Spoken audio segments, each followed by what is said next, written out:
మౌని అమావాస్య స్నానోత్సవం సందర్భంగా పెరుగుతున్న రద్దీ కారణంగా ప్రయాగ్రాజ్ మహాకుంభమేళాలో తొక్కిసలాట జరిగింది. సంగం ఒడ్డున జరిగిన తొక్కిసలాటలో 20 మందికి పైగా మృతి చెందారు. వందల మంది ప్రజలు గాయపడ్డారు. గాయపడిన వారిని డజన్ల కొద్దీ అంబులెన్స్లలో మహాకుంభమేళాలో ఏర్పాటు చేసిన సెంట్రల్ ఆసుపత్రికి తరలించారు. తీవ్రంగా గాయపడిన చాలా మందిని ఉన్నత కేంద్రాలకు కూడా తరలించారు. సంగం తీరాన జనాల ఒత్తిడి పెరగడం వల్లే ఈ సంఘటన జరిగిందని చెబుతున్నారు. మహాకుంభమేళా కేంద్ర ఆసుపత్రిని కంటోన్మెంటుగా మార్చారు.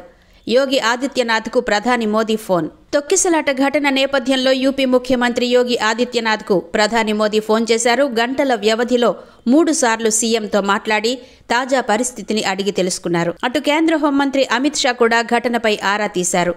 మరోవైపు సీఎం యోగి భక్తులకు విజ్ఞప్తి చేశారు. త్రివేణి సంగమం ప్రధాన కేంద్రం వద్దకు రాకుండా సమీపంలోని ఘాట్ల వద్ద పుణ్యస్నానాలు ఆచరించండి, ఆదేశాలు సూచనలు పాటిస్తూ అధికారులకు సహకరించండి, ఎలాంటి వదంతులను నమ్మొద్దు అని యూపీ సీఎం ప్రకటన విడుదల చేశారు. తాజా పరిస్థితులపై యోగి ఆదిత్యనాథ్ మంత్రులు ఉన్నతాధికారులతో సమీక్ష చేపట్టారు. కుంభమేళ మార్గంలో భారీ ట్రాఫిక్ జామ్. ఇదిలా ఉండగా కుంభమేళాకు భక్తులు పోటెత్తడంతో అటుగా వెళ్లే జాతీయ రహదారిపై భారీ రద్దీ నెలకొంది. దాదాపు 20 కిలోమీటర్ల మేర వాహనాలు నిలిచిపోయాయి.